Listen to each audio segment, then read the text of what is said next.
Ladies to the athletes who are watching. Dante's Boxing Nation. Keep watching. Keep watching.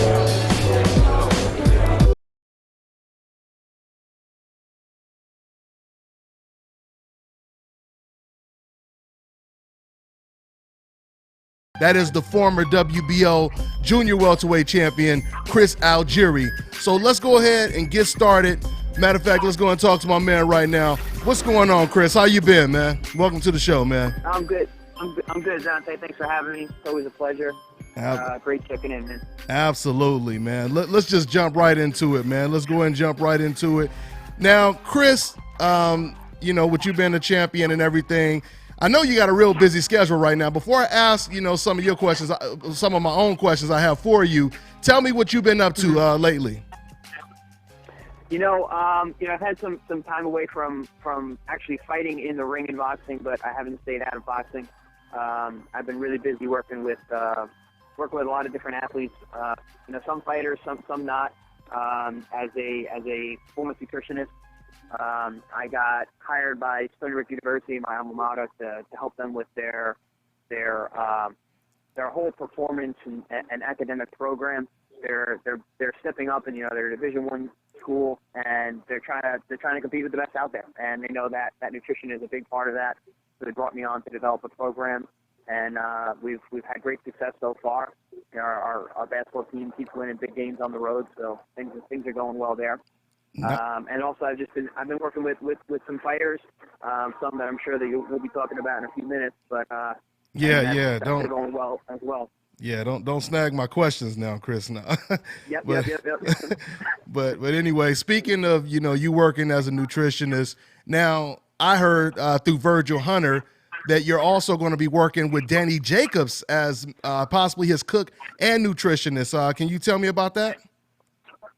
Yeah, so Danny and his team had reached out to myself and to my team, Kevin Rooney, and he had posed the idea.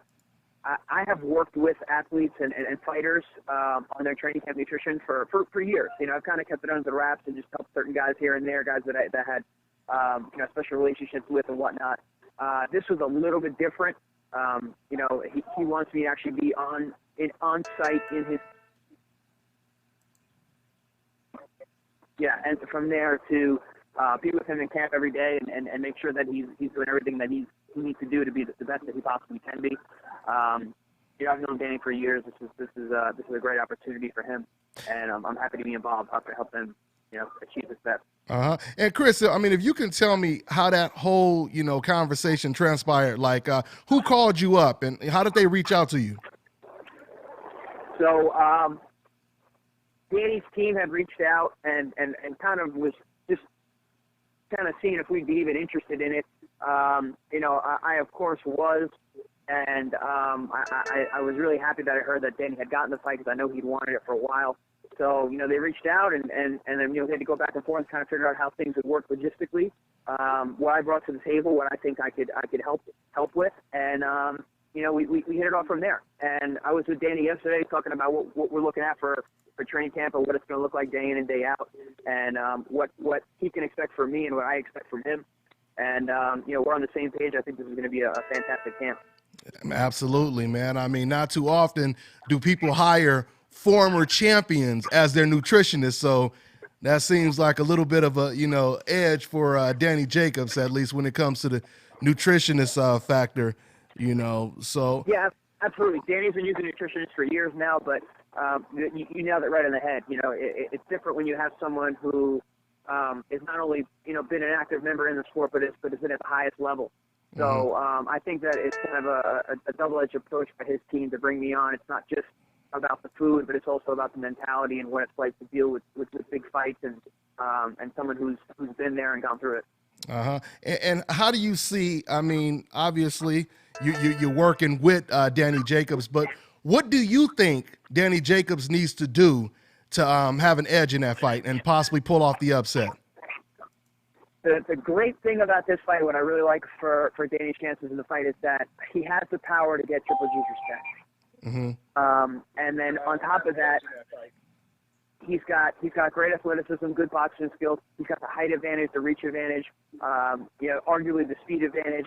So I think if Danny goes out there, sets the tone, shows him that he belongs there with the power that he brings, and then he goes and boxes smart, I think he can definitely pull off the upset. Okay, I hear that.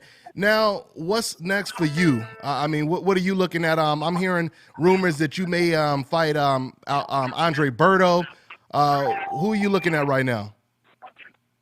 I'm actually not looking at anyone in particular right now. It was funny, the Berto thing came up. People were like, oh, I saw it on Instagram. I was like, oh wow, I saw it on Instagram too, but I didn't hear anything about it in terms of an actual fight offer.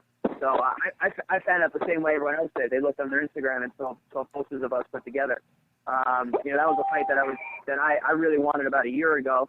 Right now I'm kind of in a transition phase of my career, trying to get some momentum going, because I don't care who you are, momentum is a really important part of this sport.